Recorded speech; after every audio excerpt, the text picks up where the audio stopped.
Welcome to the 3030 Health Podcast. The following discussion is for education and entertainment. It is not intended to diagnose or treat disease.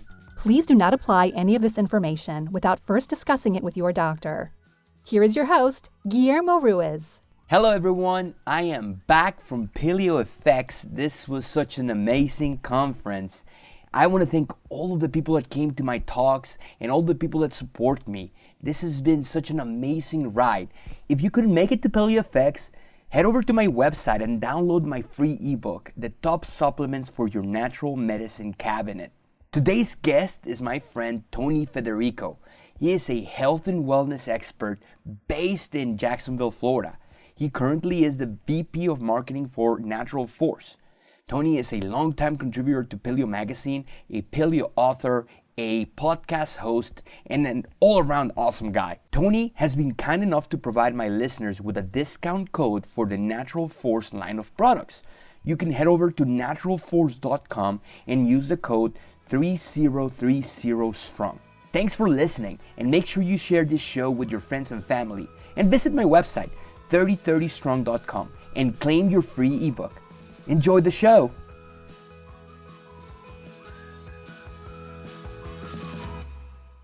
So I'm here with Tony Federico. Tony, how are you doing? I'm doing well. Thanks for having me on here, Guillermo. Man, so for all the people in the naturopathic realm that don't know a little bit about you, let's start with that, man. What's your hero story? So I've been in the fitness industry my entire career, kind of backing things up to even before my professional life. I was always kind of like a chubby, unathletic kid. I always preferred video games to playing football. And if given the choice, I'd stay inside rather than go outside. Fortunately, my mom was an original health nut and she didn't give me that option. And this is back in the day when you literally had one TV in the house and, we had like one corded phone. So there's certainly no smartphones, no handheld video games or anything of that nature. So there's some environmental things that are working against me, but also in my favor. So mom got me out the door, made me play sports. If I was outside, I'd be out there climbing trees. We had a lake in the backyard. I grew up down in South Florida, so in the Miami area.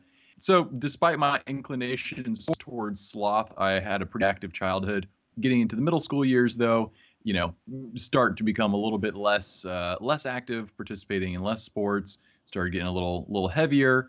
And so then by the time I got into high school, I was like, okay, man, not really feeling too good about myself, as most middle schoolers and kind of adolescents at that age. Most of us aren't. If you're normal, I think you're not. If you're feeling great about yourself at that time in your life, you're probably one of those outliers who everybody else wants to be. But there's a freshman football weightlifting program that was the summer before freshman year of school. Once again, my mom said, hey, you should do this thing. I just kind of went along for the ride, and I discovered weightlifting, and I discovered a new way of exercising that I actually enjoyed because it was self-directed. It was something that I controlled. It was gauged upon my efforts. It wasn't about a popularity contest. It wasn't about a team of people that I maybe liked or didn't like or who had their own agenda. It was just me and my effort. So that original weightlifting class, of course, I never did end up playing freshman football. So that original weightlifting class really kind of set things in motion. So after that, my mom got me a membership at a local wellness center that had a little gym. Me and my buddies started working out. Later in high school, you could actually do weightlifting as an elective, at least at my school. So I would do weightlifting elective, kind of got into bodybuilding, got into supplements, got into basically, trying to bulk up and reading Flex magazine and wanting to be a bodybuilder, which I don't have the genetics for. But I went down that path of fitness for sort of superficial results and not necessarily for internal well-being, and kind of got burnt out. And so by first couple of years of college, I'd, for the most part, not really exercised. Those initial college years typically are not the healthiest, and that was the case for me as well. And I was, just kind of getting my general associate's degree in psychology. I didn't really have any firm focus on my future and what I wanted to do. And after a couple of years of that, I kind of hit a rock bottom where I was feeling terrible. I had no direction in my life. the impact of late nights and disrupted circadian rhythms and refined processed carbohydrates and all those things are really starting to take its toll. Easy Mac is not a performance fuel. Hey, dude, if it fits your macros. I don't buy it. I don't buy it. I tried it, but it didn't work. So a couple of years into college, now it's time to actually pick what am I going to get my bachelor's in. I had no idea. And again, mom comes into the rescue and says, hey, at UF, they've got this fitness and wellness program. And so, I went over to Gainesville, Florida, got into the program, started studying fitness and wellness, which is kind of a combination between athletic training, sports management, and exercise physiology all kind of bundled together. And by the time I went through that program, I got some hands-on experience with exercise testing. I learned biomechanics. I learned, much more about, exercise physiology. And, ended up getting my degree, but part of the degree requirement was a practicum and an internship. The internship was at the continuing care retirement community, and then the practicum was at Gainesville Health and Fitness. So basically, by virtue of completing my education, I got my first 2 jobs in the fitness business, one at a regular gym and one at a gym where, everybody's kind of in an advanced age and certainly, a lot more instances of less than optimal health. So I got an initial take on 2 sides of the spectrum, people that are working out and just trying to get healthy, as well as people that are just trying to live quality years, as they kind of come to the end of their lifespan. And so that was a good experience being new to the fitness business in a professional capacity, because I got to see that what you do over the course of your life really does make a difference. And you could see the individual who is 70 years old who exercised and ate right and stands tall and is clear-eyed and sharp-witted. And you could see the 70-year-old, quote unquote, who is wheelchair bound and unresponsive with out of control, diabetes and everything else. So it made me realize that age is not a set thing. It's kind of a personal thing. You age at your own rate, depending on the things that you do. And certainly genetics plays a factor, but there's a lot in our own hands that we can control. So that was kind of my initial experience professionally. Personally, I was still trying to find some grounding within my own health state. I had succumbed to the conventional fitness wisdom. Obviously, part of my education was learning about diet and nutrition and things like that. But most of it was calories in and calories out, and certainly whole grains and low Eat fat. often and Right, snack throughout the day. So I had my little cooler with snacks, and every 2 to 3 hours I was eating something. And of course I was always hungry, and of course I was always tired, and of course I had bags under my eyes, and I was doing too much cardio, and I wasn't sleeping enough. But hey, I was burning calories, and I was eating every 2 or 3 hours. And I guess to some extent I got results in that I looked pretty good on the outside, but on the inside I felt really crappy. And at a certain point, I got so disenfranchised with the conventional fitness wisdom with regards to diet. I had seen so many instances of clients not really responding well, and me myself not really responding well to it, that I just focused completely on exercise for several years. And I said, I'm not even going to touch diet. I don't think you can coach diet. Lo and behold, I moved to Orlando. I'm now working at a boxing gym. I'm working at a resort fitness center. As a personal trainer, you're always kind of wearing a couple different hats and usually kind of bouncing around between other facilities or a variety of facilities.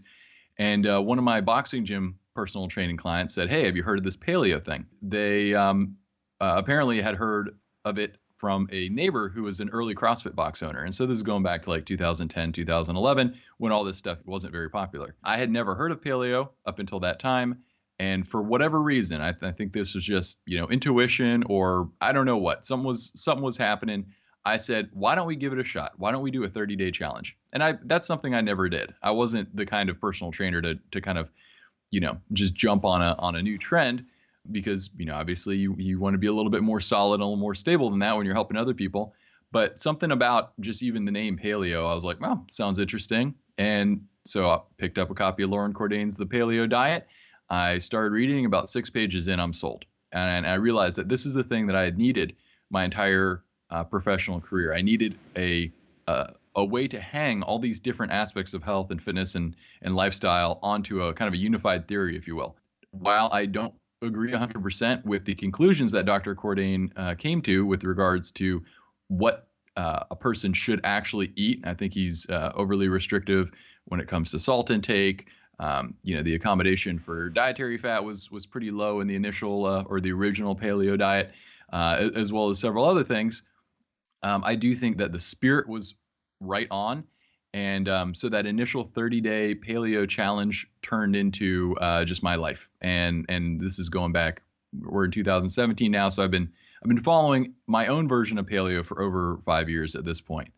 What I noticed immediately, and what has been longstanding throughout my entire kind of paleo journey, is a much greater sense of well-being and a much greater sense of peace around food. And for somebody who probably could have been diagnosed as having exercise bulimia at one point, I remember one incident in particular where I went out and ran like 8 miles specifically so I could eat an equivalent amount of ice cream.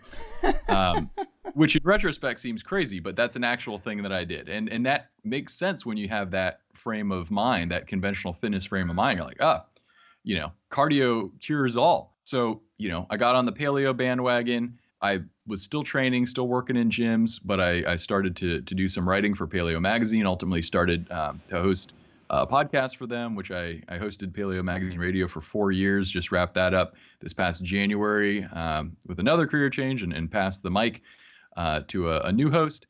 But it's been great. I've been able to go speak at events, speak at conferences, Ancestral Health Symposium, PaleoFX, Physicians for Ancestral Health, really get into the community. And, hopefully because of my fitness background and the time that I've spent working in the trenches face-to-face with clients and through my own struggles trying to find a good way to eat and live that's actually sustainable over the long haul, I like to think that I bring some value to the conversation. Man, so many points that you hit there, and it is so fascinating to see like all the parallels between, all of my guests, and I bet you hear the same with all your people that you have interviewed in the past.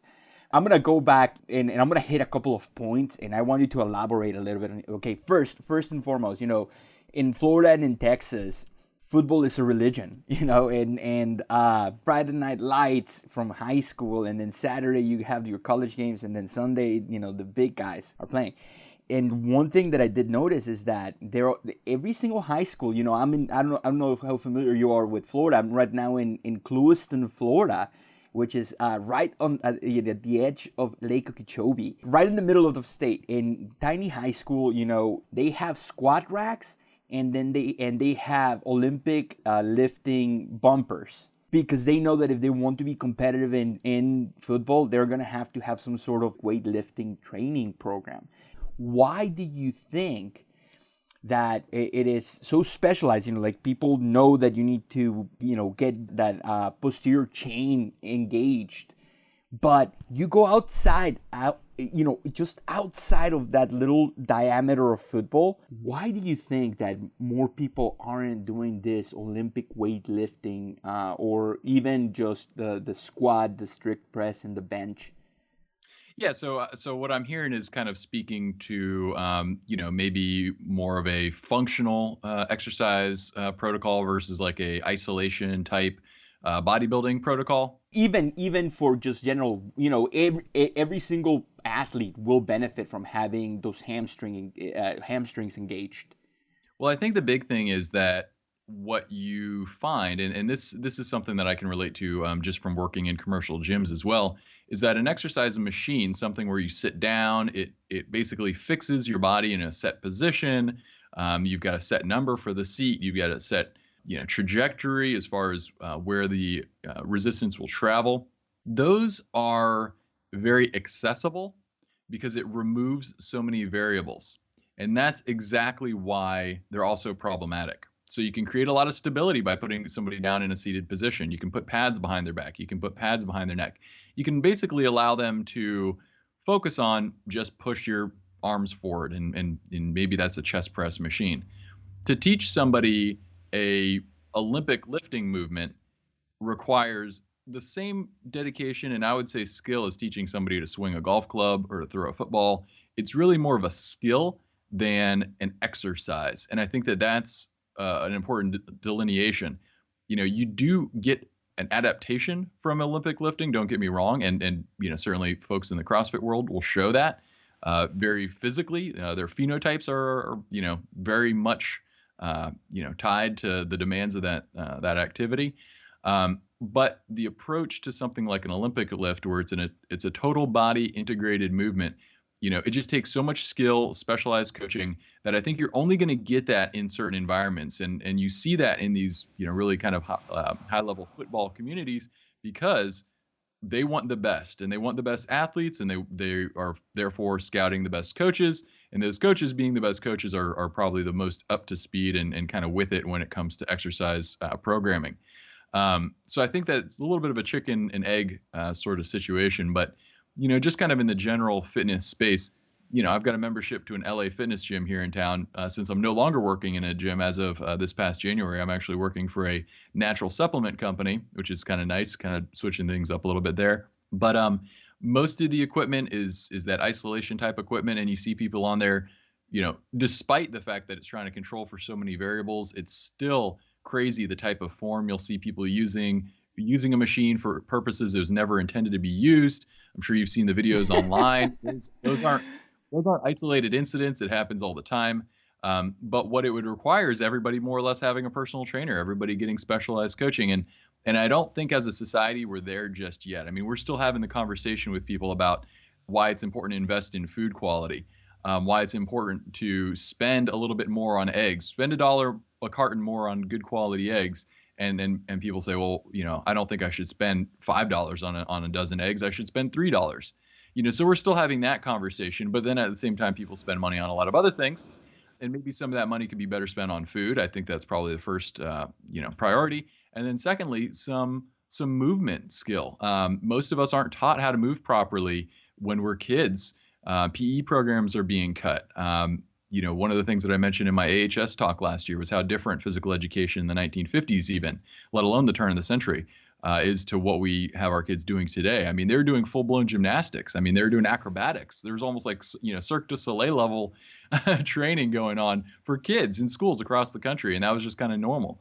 And now they're, maybe can't even play dodgeball because, someone's going to get hurt. So it's just kind of, been reduced down because of, legal and budgetary reasons. But most people don't really know how to move. Most people don't really know how to eat. And if you don't know how to do those things, maybe you don't know what you're missing. And I think that that's part of what we're trying to do here, is to have that conversation, make sure that it comes to the top of the priority list, and then hopefully educate people in how to implement those things into their lives.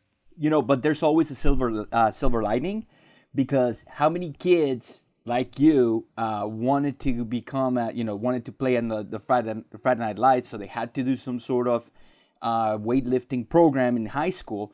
Hey guys, if you're listening to this podcast, remember those days and go out there and grab a bar and put it behind your back and do some squats.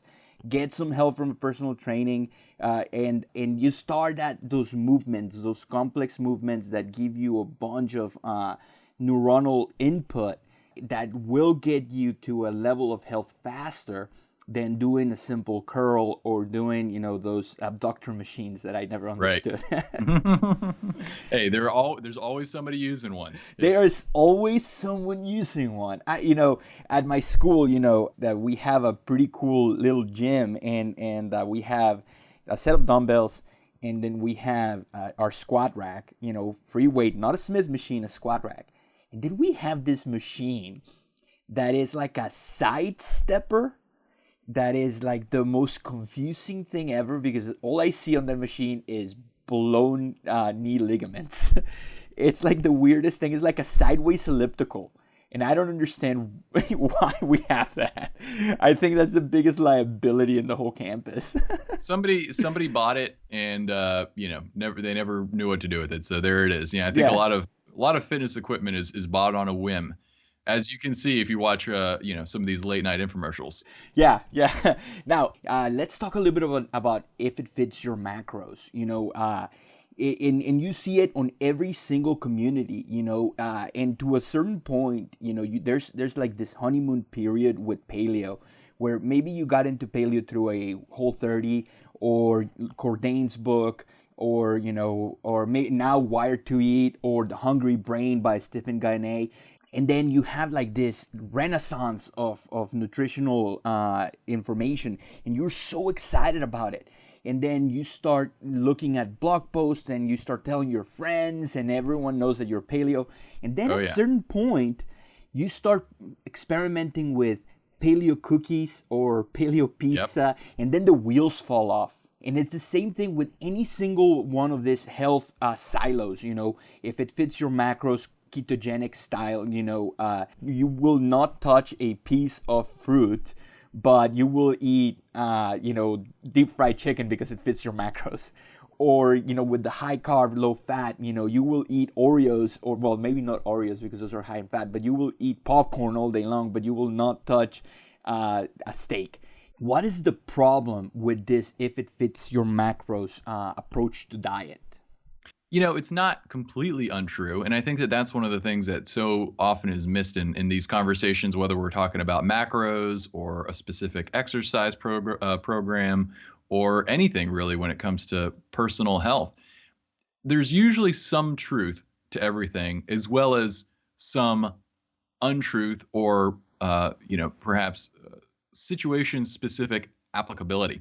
So what I mean by that is you take a person who's eating a generally healthy life, who's got a generally responsive metabolic state, and you quote unquote fix their macros and you get them moving and their activity aligned with that as well. Yeah, you're going to get some results. I think the thing that needs to be remembered though is that that's not going to work for everybody. Everybody's coming with their own. I like to think about it as like set and setting. You've got your own personal situation, your own physiology, your own mindset, and then you've got the environment. And then there's a relationship between the two of those things that is ultimately what yields a result. So, something like counting macros, it's like, yeah, it's going to work for some people. But then if your nutrient density is completely crap, then it's not going to be sustainable. And in the long term, you're going to be compromising your health. Similarly, you could have a very nutrient dense diet, ignore macros completely, maybe be in a better state of health, and perhaps also be overweight. And I know that I, in my own personal paleo path, went through what you described, that honeymoon phase where I initially, lost some weight and I was seeing my abs, but then I discovered all the loopholes and I was like almond butter and this and that. And, pretty soon I was eating in a hypercaloric paleo diet zone and started regaining weight. And it really was just this past fall that I said, you know what, you got to do both. And got back on MyFitnessPal, and I've been counting my calories, and I cut 500 calories right off the top. So from an average of about 3,000 calories of a just general paleo diet, not a lot of fruit, barely drinking any alcohol, just once in a blue moon, I might have a social beverage, very, very low grain, gluten-free, good quality meat, doing the regular paleo thing. So one paleo diet to another, take 500 calories off the top. And in about 5 months, I lost 20 pounds and dropped about 5% body fat. So that was before was on a paleo diet, after was on a paleo diet. Before was exercising, after was exercising. Before was, doing all the other lifestyle inventions, after. Same thing. Biggest difference, cut 500 calories. So in the context of a paleo diet, calories and macros still count. And now as I'm trying to further refine my results and chasing the elusive single-digit body fat percentage, I'm down to about 11.5 right now, and just want to break that 10% mark and see if I can do it in a way where I actually feel good. Now I am having to tweak the macros a little bit even further, and I'm looking at resources on bodybuilding websites for that information. But it's still acting on a baseline of a nutrient-dense paleo diet. So, any single thing can work. But if you really want long-term sustainable results, you need to be able to leverage different techniques, different schools of thought, and figure out a way to make them all work together for you as a specific individual. And and that is so true. Even within my field, of naturopathic medicine, I have so many different tools that I can use for my patients. I can use botanicals, I can use acupuncture, I can use deep tissue massage or pharmaceuticals. And if I use all of these different modalities, now the synergism of all these modalities are going to get me closer to 100% resolution of disease than if I was just using one modality specifically. And it works with everything. If you want to be successful at diet, nutritionally dense diet, but then be mindful of the carbohydrate, fat, protein breakdown that's for you, individualized for you. And with different disease processes that might change and calories are going to change. And but that's the beauty of science. you mentioned Cordain having a very different outlook to paleo, but that was the first iteration of paleo. That was Paleo 1.0, and as a scientist, we have to look at the evidence that we had, look at what was the best about that evidence, and then if the evidence changes, we have to change with the evidence, because this is not a faith-based approach to diet. You got to evolve, man. You have to evolve. That's the idea. I mean, we're talking about a way of living that's informed by evolutionary processes, and to not evolve that way of thinking is absolutely ludicrous. I mean, you have to be willing to change. That's only constant, and health is a moving target. What worked for me today isn't going to necessarily work for me even next week, let alone 5-10 years down the road. Totally. And that's what's frustrating to some people, because I still get questions about, is paleo a low carb diet? Right. And can be. It can be, yeah. And the maybe answer is not very satisfying to a lot of people, No, they want the definitive yes or no. Yeah, and that's why different diet approaches tend to be very popular for a very for a definite period of time, and at some point, the paleo community was recreational. Let's recreate the paleo environment, which is impossible. But yeah, so it's really hard for people to understand that, or to accept that maybe the stuff that wasn't working for you, even if you tried paleo maybe in 2010, the rules have changed so dramatically that sometimes it's confusing and frustrating. But that's what you need to keep up with the literature. That's what you need to keep up with podcasts and books, and that's the beauty of this movement. That's what keeps me motivated to continue in this movement, because I know that it's not a fad. It's something that's going to evolve as time changes. Now, with your experience with bodybuilding and in that realm of health, what's the problem with eating 6 times a day or 7 times a day? Why is that not advisable? So here's the problem that I had with it personally, and I can kind of go from there, is I basically trained my body to always sort of expect food, to never really ever get hungry. And over time, what that led to was kind of like an up or down roller coaster where I'd get extremely hungry, I'd get lightheaded. In retrospect, I was probably getting a little hypoglycemic because I needed my fix. I needed my fix of whole grains and some sugar and some, protein or whatever. And so I was on this roller coaster literally all day, from the moment I woke up to the moment I went to sleep. And it required that I had that little cooler full of snacks all the time. And, I'd wake up in the morning ravenous, jump out of bed and be like fixing a bowl of, oatmeal and, protein powder and whatever else. And at a certain point, I was like, this isn't a way to live. I'm missing out on life because I'm so focused on food. And so it's going back to what I said before. Can it work? Sure. Did it work for me? No. Can it work for other people? Maybe. Here's why I think it isn't maybe the best way to do things. And this is informed by the paleo perspective. Our ancestors, I can guarantee you, wouldn't have had access to 6 to 8 meals spread evenly throughout the day, and maybe even a midnight in the middle of the night snack. That just would not have happened. Nature moves in cycles of scarcity and abundance. There's certainly going to be times when maybe you have more than enough to eat. But due to limitations in food storage, i.e. no refrigeration, it's not like you would save enough to maintain a constant supply of food day in and day out. I think the human body operates best in acute stresses, or within the context of acute stresses. So you could apply this to exercise, kind of like interval training versus constant steady state cardio. And same thing with food intake. I think a big bolus of food, more of an intermittent fasting type of approach, where you do have a period of an empty stomach where your body's able to tap into some stored body fat and go through some autophagy and actually have to lean on its own inherent mechanisms that have been evolved over millennia, multiple millennia, to get us through lean times. We want to tap into that every once in a while, and having this idea that you have to constantly be pumping food into yourself, it really goes against that. I think it isn't sustainable. I don't think it's reasonable for most people just from a practical lifestyle perspective. yeah, there's pro athletes and really avid diehard, fitness folks who are maybe, kind of pro amateur, and I don't mean amateur in a derogatory way, but I just mean they're not, being paid necessarily for it. Like any sports, like the top 1% is actually achieving, Tom Brady or equivalent level success, and everyone else is kind of working towards that. I think there are people who might be able to make it work for them and who are able to get results with that type of way of eating. But for me, I've found an intermittent fasting approach works really well.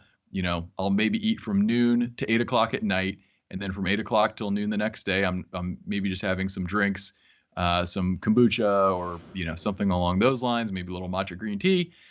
For me, it feels a lot better. It feels a lot more natural. I feel a lot better. And if I miss a meal, it's not a big deal. Did you ever suffer with getting hangry? Oh, dude, yeah, that's what I'm saying. So like that's the roller coaster. It's like you miss you don't hit that 2 to 3 hour window. And yeah, I mean, it's like everything else, full stop, I've got to eat.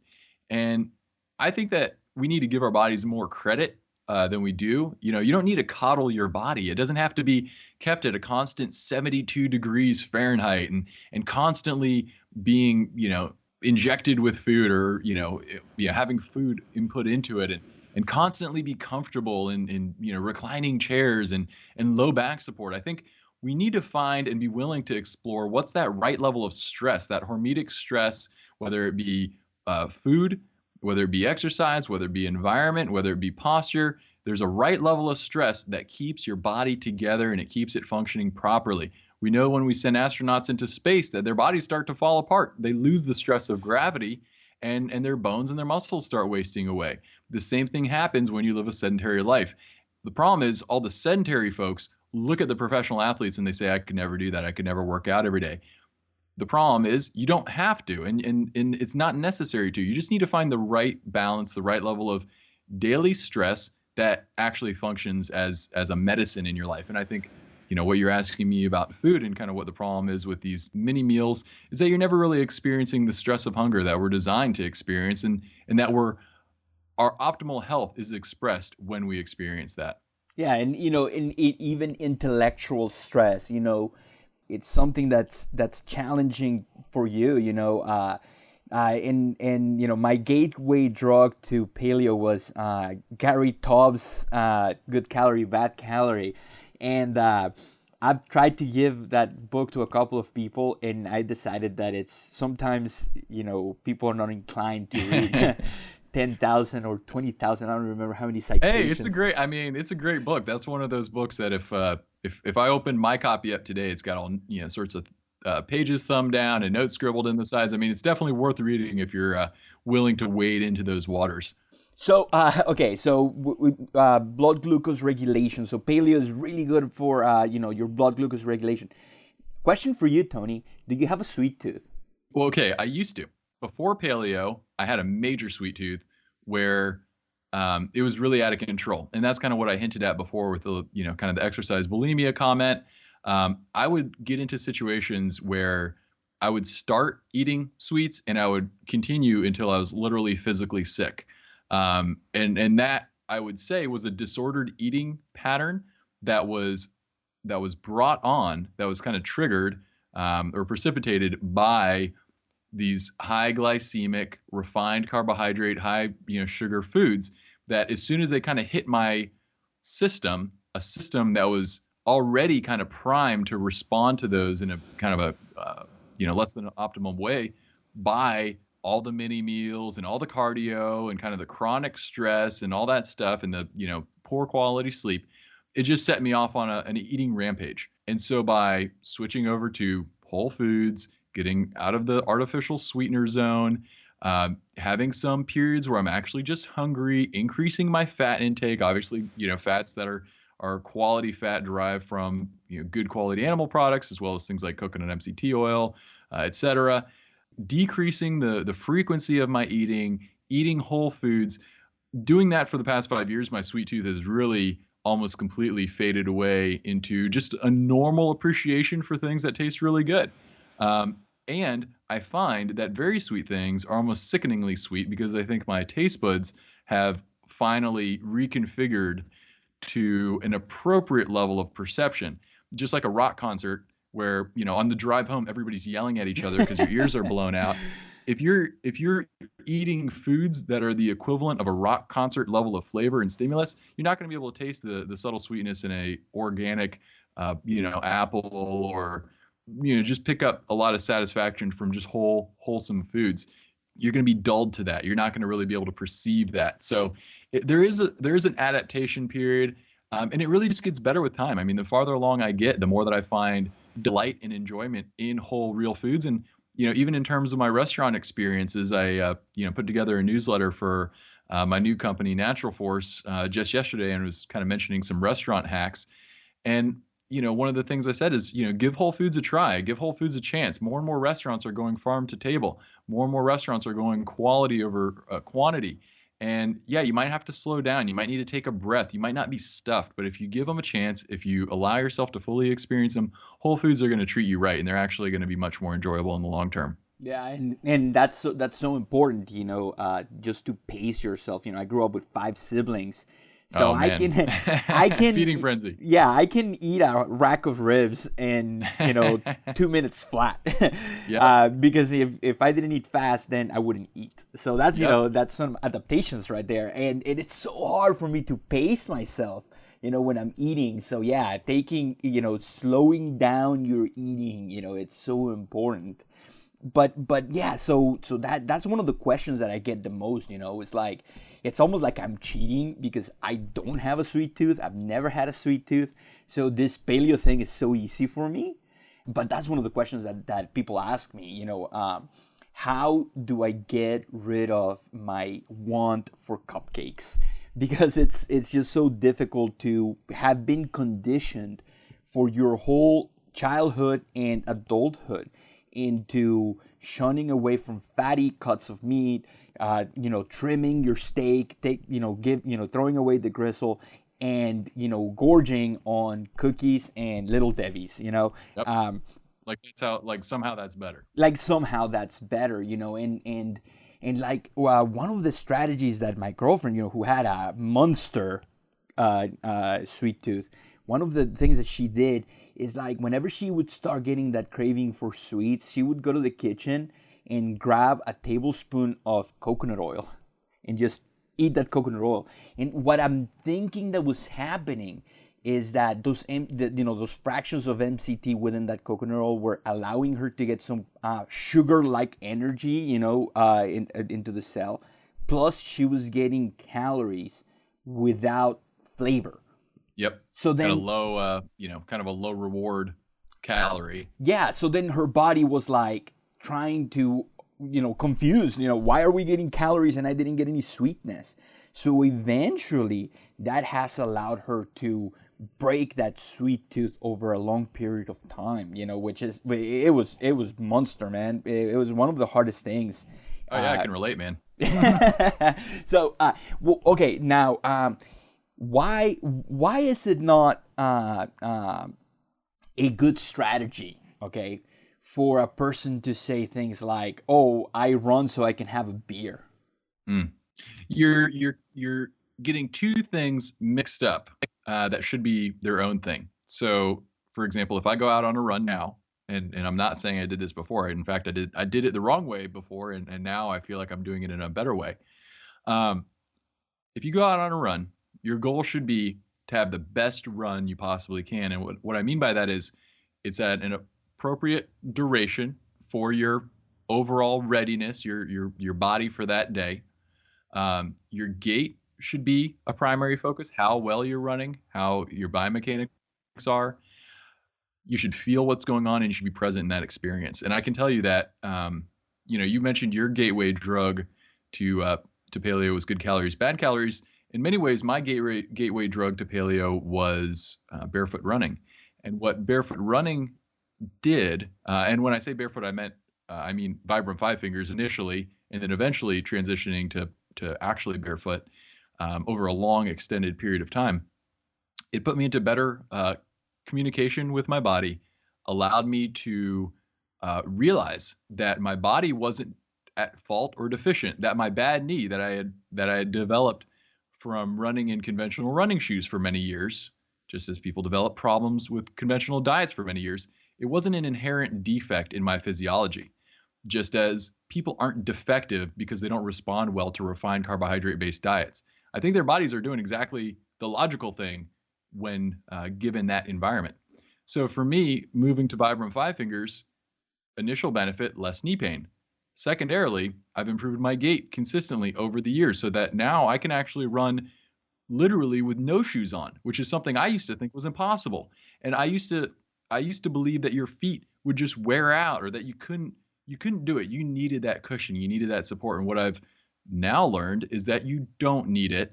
You have to slowly transition out of it if you've been leaning on it and using it as a crutch, but your body is fully capable of handling the stress on its own. And in fact, it's more than fully capable. It is ideally designed and perfectly designed for those types of activities. And if you allow that process to unfold, you're actually going to have a greater state of well-being, greater state of health, greater state of function. So that's just kind of going down, my little barefoot running tangent there for a moment. But kind of like what you said, the initial problem of running for X reward, you're conflating two very different things. Your diet should be your diet because that is the best thing for you, for your body in that time. You're eating because A, you're hungry, there's some sort of internal cue, and B, your food selection is appropriate.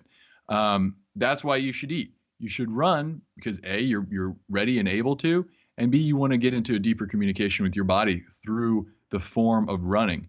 Just the way that somebody would do a yoga practice. It's like, I mean, I did it, so I get it. I was the one that, would go on runs just so that they could eat an equivalent amount in ice cream calories. But I'm telling you, that's a surefire recipe for a disordered eating habit. And ultimately you're gonna get burned. Your mind isn't a good arbiter of hunger and food choices. Your gut, your body is a better one. The role of the mind, I think, is to be educated and trained in setting the right environment. So for example, when you go grocery shopping, you buy foods that you understand. If you buy it, you're probably going to eat it. So when you go to the grocery store, you buy whole foods, you do the perimeter of the grocery store, you get fresh local stuff, etc. You do all that thing. So that's what your mind should be focused on, setting the environment. But then once you do that, your body should be trusted and internal cues should be trusted. And using an external cue based on an outdated mental paradigm, which is I ran X amount, therefore I burned X number of calories, and therefore I can eat X number of calories, regardless of whether or not I feel like eating those things or I'm hungry for those things or those things are good for me. I mean, there's just so much wrong with that whole model. I understand why I felt terrible when I did that, and I also can see why it's appealing because it does offer sort of a kind of a hall pass, if you will, Yeah. in terms of diet. And you know what? The only one who loses when you try to cheat the system is you, because you are the system. Your body in this world and the interactions that you have with it, that's the system. And so trying to cheat it, you just end up cheating yourself and then you end up suffering, nobody else. Yeah, it's incredible how, that is so true. Rob Wolf has been doing the rounds for his book, Wired to Eat, and he talks about cheating and how in societies, when someone cheats, they get shunned because, they are cheating the society. But when we cheat with something as personal as diet, the only person being cheated is yourself. And since there's no one judging you other than you, you have two choices. You get away with it because you're only cheating yourself, or you get depressed, and then you start beating yourself up. And that's how you end up, at 2:00 in the morning trying to, jump on the treadmill to run off the extra Exactly. 100 calories that you had. It's a vicious cycle. It's such a vicious cycle. And that's not taking into consideration. That's not even taking into consideration quality of food, because okay, let's say you say, okay, I'm going to run that extra 7 miles so I can have non-dairy, sugar-free, Dalai Lama blessed ice cream versus Little Debbie's, and one of them might be a cheat where, you are getting a higher carbohydrate load than your body can accept. The other one might be messing with your hormones, making you, giving you pre-diabetes and high cholesterol, and and that's where like the disconnect, when we treat a calorie as a calorie, we are forgetting that different calories act within our body with very different results. And people can have, years of, for example, with thyroid. If you have someone with Hashimoto's disease that has an overt allergy to gluten, and cheating with a cupcake could mean the difference between you need thyroid ablation, where they have to go in and take away part of your thyroid, versus someone that doesn't have that problem and they just are going to get a couple of extra pounds. So food quality is so important. I noticed how passionate you are about this whole barefoot thing, man. And just yesterday, I'm here in Florida visiting family. A family friend asked me about plantar fasciitis, and I didn't even know where to start. So what would you say for people out there suffering from plantar fasciitis? So, once again, it's funny. You mentioned thyroid disease. I had my thyroid removed when I was 15. So No I haven't had way. a thyroid. I haven't had a thyroid for over 15 years. I didn't know that, so man. That's, yeah. So next time I see you, I'll show you the scar. Believe me, it's not a great way to start high school either. With a bandage on your neck. So I had that good memory there. But then as far as plantar fasciitis as well, I've had it for a year in one foot and probably close to a year in the other foot. So I've certainly got experience in states of disease and dishealth. What happened for me is when I started to transition from conventional sneakers, which were causing knee problems. I mean, I had chronic knee pain. I could not run 100 feet without stopping. I mean, that's how bad that got. Switch to the Vibram 5 fingers, things start feeling better, knee starts feeling better, and lo and behold, my mind gets involved and says, hey man, you're feeling good, your knee's feeling good. You can now, because Mark Sisson said it on the Primal Blueprint, now you can start doing sprints barefoot. So I start doing these barefoot sprints. Hey, and you know what? I'm going to do them up hills. I'm going to take it even further. And then sure enough, I developed plantar fasciitis in one foot and then in the other. However, I did not abandon the barefoot shoes. I continued to wear Vibrams. I lowered my activity level. I did some soft tissue work with lacrosse balls and self-massage. And there's this, it's called the melt method. They sell like a little hand and foot treatment that's, different density, little kind of like balls and bands and things of that nature that you can use to kind of help treat the soft tissue and the fascia in the foot. Jumping into barefoot running a little bit too vigorously turned out to be problematic for me. I think that a lot of people get to that place of having inflammation in the plantar fascia by virtue of using overly structured shoes for too long. Your foot just ends up getting really unhealthy. It's not receiving the natural pumping stimulus. It's not receiving the natural ranges of motion that it would go through when you walk. Instead, it's receiving arbitrary information as dictated by a shoe that was engineered by a manufacturer who, maybe they do have good intentions or maybe they don't. I don't even know. But ultimately, they're operating by the profit motive, not the health motive.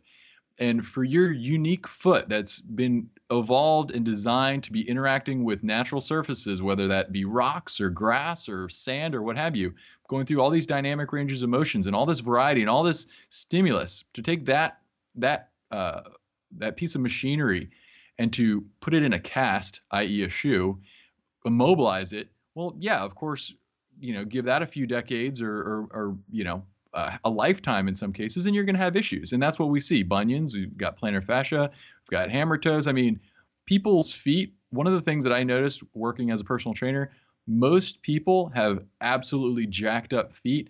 And I think that it is almost exclusively due to modern footwear. I'm very thankful that I had I'm thankful that I had a low tolerance than other people, because I think some people can get away with it until they're 50, 60 years old. For me, I hit rock bottom with conventional footwear when I was like 27, which I'm glad for, because that gave me an opportunity to reevaluate the whole situation. I'm glad that my robustness structurally was not as good as other people's, because it revealed the problem with conventional shoes much earlier, and I was able to rectify it and address it. And now my feet are really in great evolutionary shape. They're wide. The big toe is separate from the other toes. There's space between the toes. The foot works. It's flexible. It's got a just nice healthy arch. I had to build and develop and cultivate a good foot. And that might be a weird thing. Most people don't talk about that. But if you think that your entire body, this human apparatus, is perched on these two relatively small, when it comes to overall just surface area appendages, everything is balanced on top of that. So if that foundation, literally that foundation for your entire body, is disordered and it's dysfunctional, everything else from your knees to your hips to your lower back to your neck to the position of your head to where your eyes are gazing, and therefore everything compensates all the way back down and all the way back up. You're going to completely disrupt this entire kinetic chain on a fundamental level every time you put on a shoe. And I'm not trying to scare people from ever wearing shoes. I know it's part of life. You got to, but just like with diet, there's always something that you can do to make it better. You can improve the nutrient density of your diet, and you can also improve the physiological quality, the biomechanical quality of your footwear by moving towards minimalist shoes, larger toe boxes if you're a woman, really starting to reduce the size of your heels down to nothing, and then trying to get to a zero drop shoe. They make barefoot style professional footwear that looks like a dress shoe that has a zero drop, so your foot's in a nice flat position.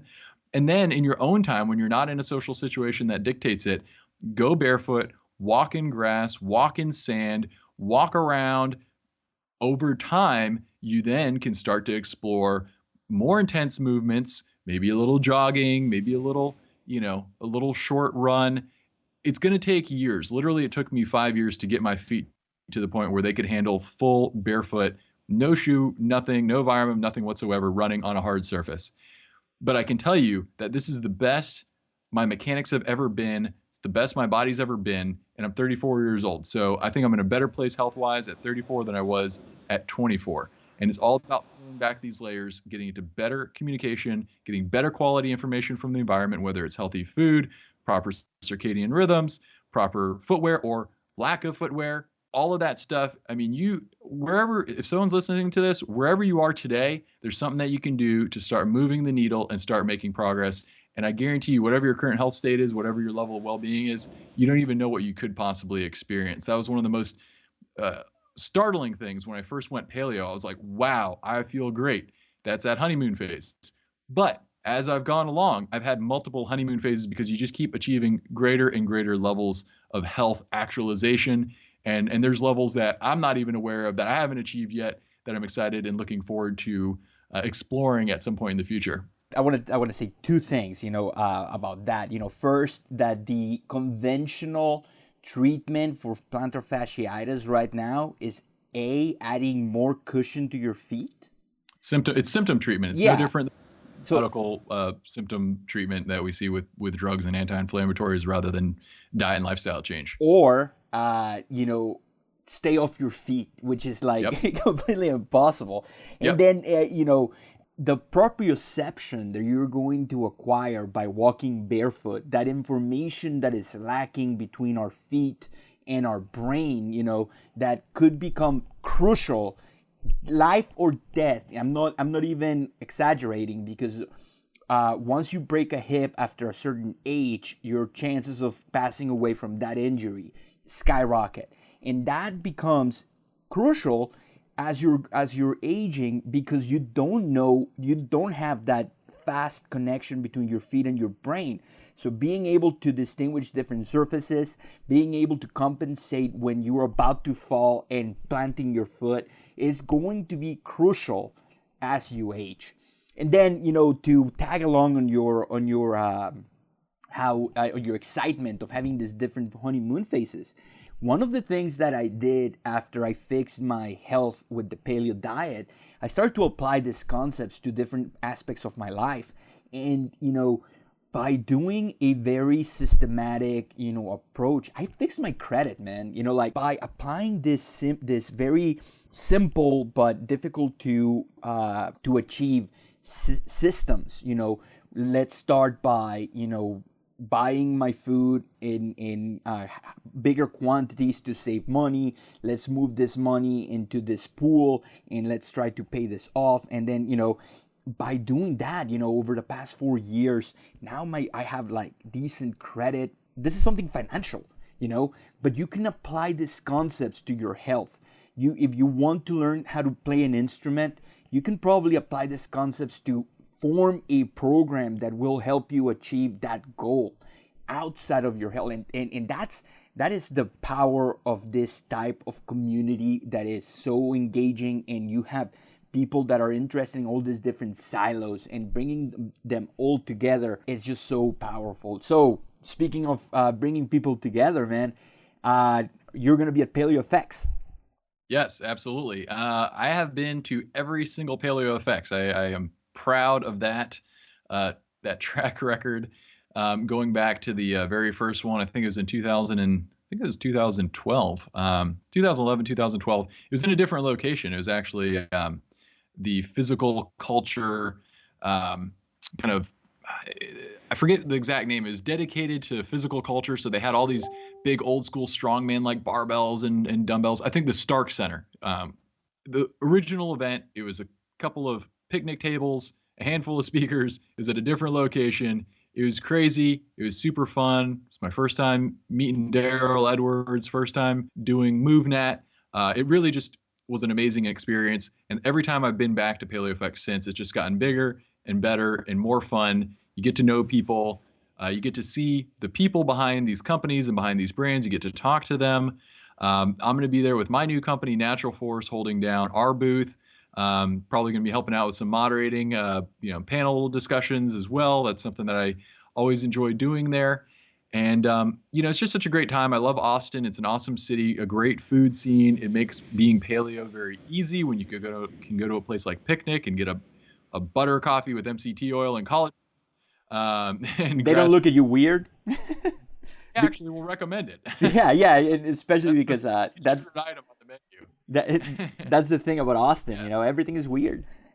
You know what? You're right. That actually, it's all making sense now.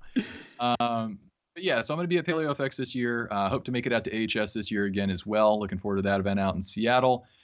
What are you presenting? Did you submit anything for AHS?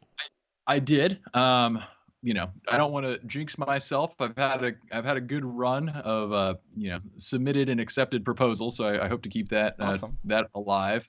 But this year, I kind of thought about it. I was like, okay, I want to have some sort of cohesiveness between the different topics that I've been presenting on. And my first AHS presentation was about social media and how Facebook can actually be thought of as a form of processed friendship, processed relationship, processed food, and with similar health concerns.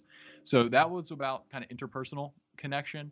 The next presentation that I gave at last year's event in Boulder was on kind of more ergonomics and posture, and how getting up and moving and having a dynamic postural experience, getting out of your chair, standing, that is a way to connect with your environment better. So it's sort of like an extra personal sort of thing.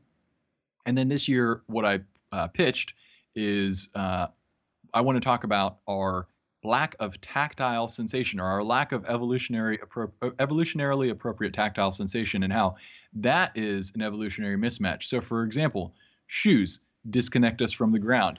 Eating utensils disconnect us from our food. Clothing disconnects us from the sun. We need more evolutionarily appropriate tactile sensations in our lives. And so that's the intrapersonal. So I had the interpersonal, extrapersonal, and then the intrapersonal, or it's you connecting with yourself vis-a-vis the world around you. So that's what I hope to present on, and hopefully I'll get a confirmation of that here in the next few weeks. Well, if you get accepted, you're gonna have to wear a free hugs shirt. I was thinking about that, because one of the things that I've always really loved, and pardon me if your listenership isn't familiar with him, but Daryl Edwards, the fitness explorer, he does these great movement workshops, and one of the things that he does is really get people into close physical connection. And I think platonic human touch, human connection is an absolutely neglected and deficient part of our life. Everybody should be getting massages. Everybody should be hugging. Everybody should be, in more physical contact. That's one of the things that our ancestors had in spades. Our physical contact now tends to be limited to just sexual situations, and I think that actually makes that increases the likelihood of disordered or dissatisfying sexual relationships. I think that our experience of touch with other members of our tribe is something that needs to be we need to experience in a diversity of ways. Just like with food, you need all the nutrients in order for it to be balanced. If you want to fix that sweet tooth, you got to get your fat metabolism going. You got to get rid of some of the artificial stimulus. And similarly with touch, we got to get back to nature and back into connection with that sensation. And I think that that's one other pathway towards improving our health and vitality. Well, man, before we leave, tell us about your new company. Yeah, so I'm really excited to be with Natural Force. We make organic, paleo certified, paleo friendly, non-GMO supplements for daily living as well as sport performance.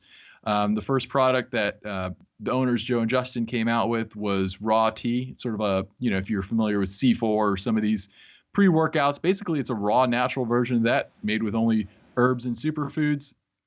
Gives you the same end result, but with no artificial colors, no artificial flavors, no artificial sweeteners, no BS is kind of our catchphrase.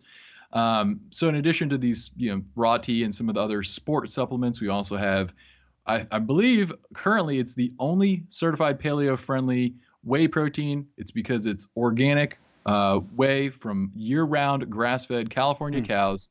The only thing that we add to it, if it's a flavored version, is a little organic flavoring and some whole organic ground stevia leaf. The unflavored version, it's literally organic grass-fed whey protein concentrate, nothing else. It's exactly what it is. And because of that, we were able to get that designation, and it's something we're really proud of. So, if you need collagen, we've got the best quality collagen peptides you can get. If you need MCT oil, we have a pure coconut MCT oil. It's from organic coconuts, and we're working on getting that organic certification on the label. There's, obviously some bureaucratic loopholes you got to go through to get all that stuff in. But really, we are giving everything that we can to making the best products you can buy on the face of the planet. Whole, natural, real stuff. No BS, no artificial chemicals or synthetic derivatives or anything like that. And I'd love for your listeners to give it a try, and we could certainly even put together a nice little coupon code for them if they want to check some stuff out. Oh, that would be fantastic, man. Especially I'm very interested in that in your whey protein, because one of the things that I hate when people say, cavemen didn't drink milk, but one of the coolest things about whey is that it gives you all the precursors for glutathione. Yep. So if you have someone that potentially could have a lot of different reactivities to foods and autoimmune responses, maybe this could be a really cool way of increasing their glutathione levels, having a very pure type of whey without any artificial sweeteners, without anything, and maybe track their glutathione levels, and maybe you can have something that's going to be helping a lot of people. People think of whey protein as, I'm going to build muscles or I'm going to become a superstar or whatever. But you could have something right there that might help a bunch of people with autoimmune disease, help them detoxify. And that is fantastic. Yeah, man. And, I think the great thing is, we're doing a concentrate. It's not an isolate. You get all those bioactive peptides. You get all those other factors in there. It's basically more of a food product, and that's kind of the way that I treat it. So I'm glad to hear you pick up on that stuff too. And we'd certainly love for you as well as your listeners to have the opportunity to check some of that stuff out. So I'll make sure to get a coupon code for you so that you can include that in your signing off section of the podcast. I totally will, man. Tony, I will see you at PaleoFX. I have a premonition that we might see each other at AHS too. So you're gonna have to save some calories, man, because we're gonna have to go drink some NorCals. So start running. Right. What an excellent conversation, dude, and it's a pleasure having you here, and I can't wait to continue working and seeing you around these conferences and trying to change the world. Hey, I appreciate it, man. Thanks again for having me on the show. Wish you the best of luck as well. Thank you.